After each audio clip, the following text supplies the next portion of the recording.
Good morning, everyone. It is Wednesday, the 19th of February, 2020, 15 below. Don't think I need to say any more on the temperature at the moment because it sucks. However, good news, tomorrow we're going to be up in the 30s. Roller coaster weather. Who'd have thought? Nothing to see here, citizen. Move on. It's always been this way. 15 below one day, 36 above the next. Come on. You're making a conspiracy out of nothing. Heard it before. You know, this video could have been titled a plug, an advertisement for True News. People, if you aren't getting your information from True News, you ain't getting no information. If you are watching lamestream media, if you are watching MSLSD, if you're watching Fake Box News or the Clinton News Network, you are screwed. I'm telling you, what's it hurt? It's free. I mean, you should support them, you should subscribe, but as long as they're on YouTube, and if they ever get off YouTube, and they're always under attack. And you'll see why if you start watching them on a regular basis. They do pick on the Murrays. If you miss them, go to their website, truenews.com, trunews.com. Speaking of the Murrays, yeah, ran into him yesterday over at the kids' bar. I kind of had a laugh because he came over because he knew that someone there owed him a free drink. Imagine the mindset of somebody who drive 20 miles for a free drink. But as it turns out, and as it plays out later throughout the evening, the joke's on the rest of us. We did a little friendly card games, a little friendly shaking. The guy fleeced us. I'm telling you, these Murrayites have a knack at fleecing the sheeple. Good job. Got to give credit where credit's due. So it wasn't just for a free drink. He needed to fill his pockets with Goyim cash. All right, okay, now on to this True News. Couple of things quickly, people. Coronavirus, is it real? Is it fake? Is it a false flag? Boy, it's all over the place on the internet. It is all over the place. Some say it's a total scam. You can see the Masonic symbology. Mason is a religion of symbols. Understand what the symbols mean? You know what they're saying to you. And yes, good evidence for it. The 33s and the 88s all over the place. But... and some people say it's real. I'm not coming down yet. I would say prepare for the worst. Buy things that you're going to use anyway. Stock up on toilet paper. You don't want to be like you're in Hong Kong. Here's an interesting point, though. And I only got it from True News. The central bank in China has come up with a new plan. They have got to burn the paper money coming from the Wuhan region. Now, how are you going to tell what come from Wuhan and what came from Shanghai? I mean, give me a break, people. There has been a war on paper money for a long time now. And as bad as it is that we've been reduced to passing this very clever counterfeit amongst ourselves, even to this day, it is still easier to maintain anonymity using cash than it is using electronic created records with credit cards, checks, or paying with your smartphones. So we still get a little bit of underground economy if we use cash. But get rid of cash, which has been their goal for a long time, well, we're screwed. You're going to have that mark of the beast kind of thing. You're going to have that. You will not be able to buy, sell, or trade unless you have your smartphone and your social credits racked up on it. So what's the central bank saying? We got to burn that cash. Why? Because the virus can live on the cash.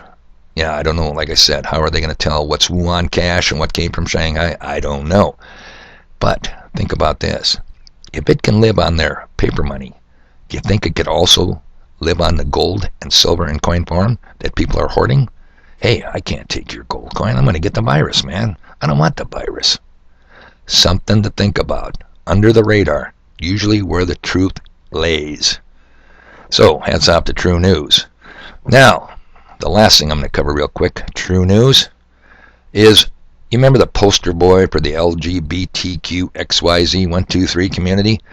Yeah, little Senator Lindsey Graham, little Lindsey. War hero, don't you know? He flew a desk in the Air Force.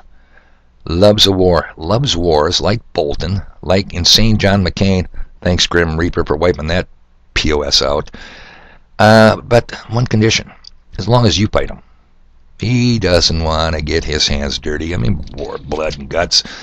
All right, listen to this little clown speaking before the Munich Security Conference. And then I'm going to play a quick analysis by by True News shortly after. This is going to be really quick, people. You're going to have to pay attention, because I'm only going to do it once. But he's talking to this Munich security conference, and he's telling them, hey, what does winning look like in the war on terror? It's a war against ideology. In World War II, we had the Marshall Plan. Yeah, you remember him?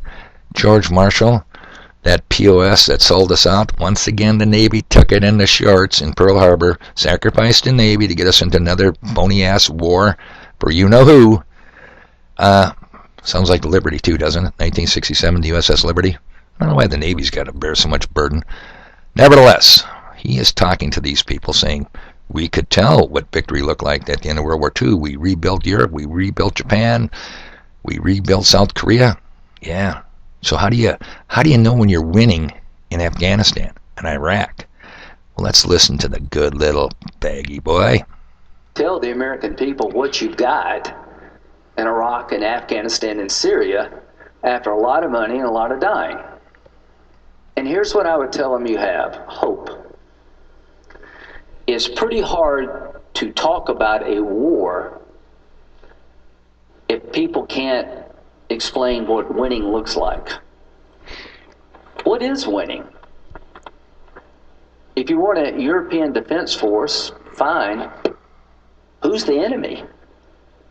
So the problem we have, I think, in the West and throughout the world is to explain to the American people and our European friends that winning in the war on terror is not conquering a capital.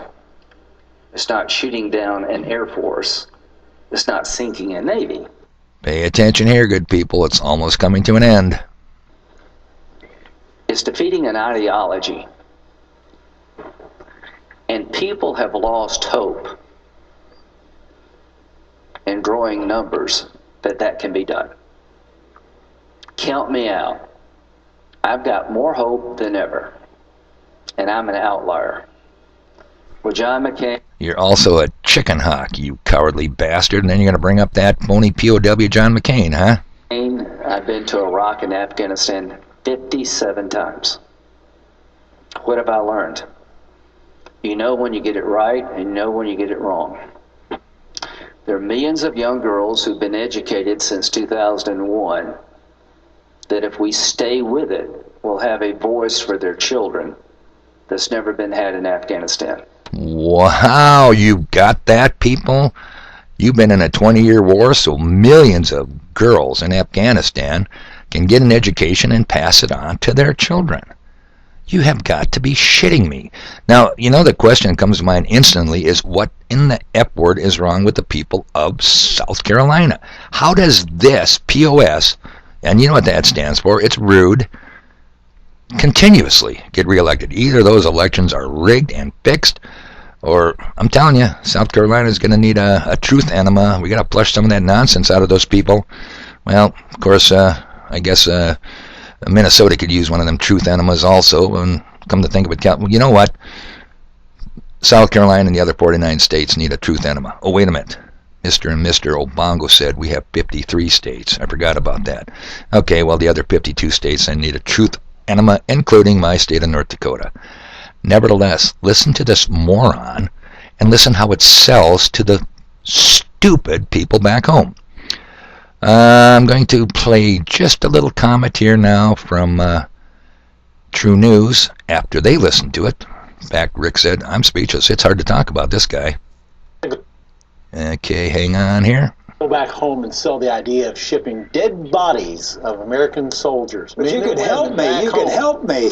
I could. By volunteering some of your own dead soldiers in Europe. Lindsey Graham, look, I'll be very, very blunt about it.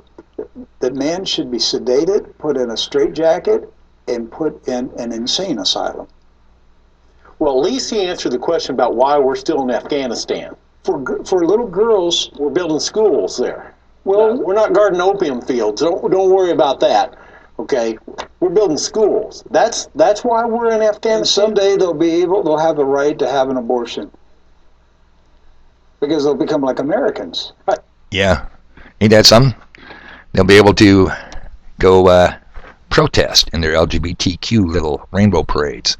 Black Lives Matter, Antifa, Yeah, we got to have Afghani girls acting like American girls. And hey, the guys in both countries, no break on you either. You're just as screwed. Okay, people, I'm just saying it could have been a commercial. It could have been a plug for True News. I strongly recommend that you check them out. I will leave a link in the pinned comment. Now, it's kind of a lengthy video here, going on 10 minutes. Okay, I'm telling you what, I got stuff to do. I got to get out of here. You guys have a good day.